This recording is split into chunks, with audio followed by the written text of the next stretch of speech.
Am 27. Oktober war in Wien, in Palais Palfi, die Vernissage von der Bildhauerin Tanja Jetzinger. Die junge Künstlerin aus Ottnang am Hausruck macht Skulpturen aus Holz, Stein und Metall und ist unter anderem bekannt durch ihre Ausstellung beim diesjährigen Sommertheater Hund in Kolkrom. Die Ausstellung jetzt in Wien zeigt Objekte und Fotografien zum Thema Engel in mir.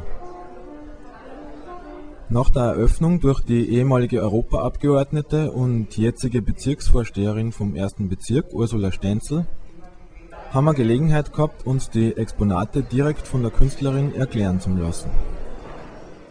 Also die Idee entsteht immer zuerst im Kopf, dann wird es auf Papier gebracht ich bin ein Freund von Linien.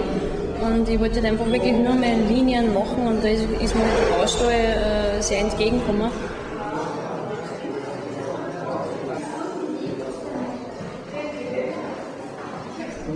Christus ist aus Lindenholz, der ist geschnitzt.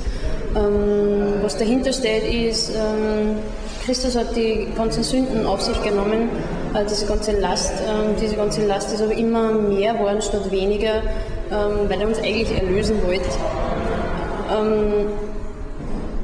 Und diese Last, wie gesagt, wird eben immer schwerer durch das, was eben passiert, durch die ganzen Kriege und Terrorismus und hin und her. Und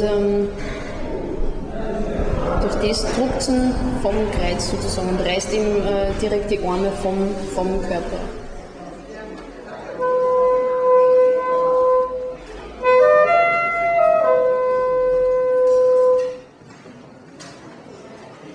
Die Schrift, die drauf ist, das heißt Engel in verschiedenen Sprachen. Da zum Beispiel ist Russisch,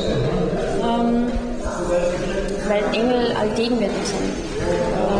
Nicht jetzt was unseren Kulturkreis betrifft, sondern allgemein, also weltweit eigentlich. Engel gibt es in fast jeder Sprache und Engel gibt es in fast jedem Kulturkreis. Also müssen sie irgendwo eine Bedeutung haben oder irgendwie einen großen Stellenwert.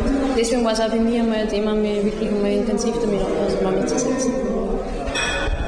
So, und letzte Frage. Nachdem die Ausstellung hier im Palais Palfi ja nur relativ kurz ist, kann man die Objekte irgendwo bei uns in der Gegend, Ottnang, Bezirk Vöcklerbruck, einmal wo sehen? Ich bin in der Nähe von Ottnang daheim. Die stehen, sofern sie nicht verkauft worden sind, bei mir im Garten daheim. Also da kann man jederzeit die Sachen anschauen und jederzeit vorbeikommen, kurz anrufen vorher.